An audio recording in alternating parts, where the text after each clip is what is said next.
Okay, wanted to make this quick video explaining how to use this document.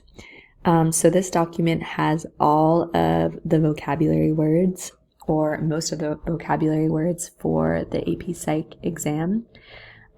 This was something I considered printing and having delivered to your houses, like with your other AP materials, but I actually think it will be better to have it on your computer, and I'll show you why. So again, just click on the link to open this document and keep this document close by, both for your final exam today and then also for your AP on Tuesday. So the reason why it's good to have this online is because you can use the Control F function.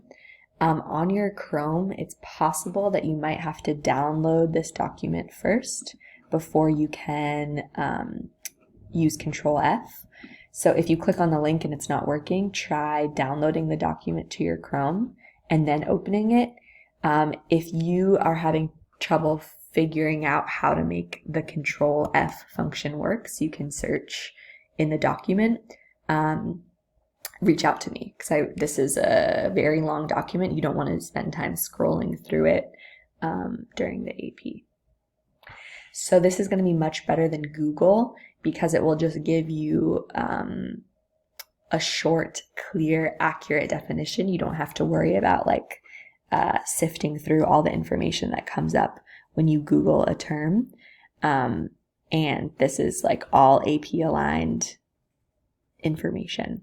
So this document will hopefully be super helpful in just quickly looking up words during the AP so that you don't have to use Google. I highly recommend using this Control F on this document instead of Google. And if you're having trouble using the Control F, then reach out to me as soon as possible.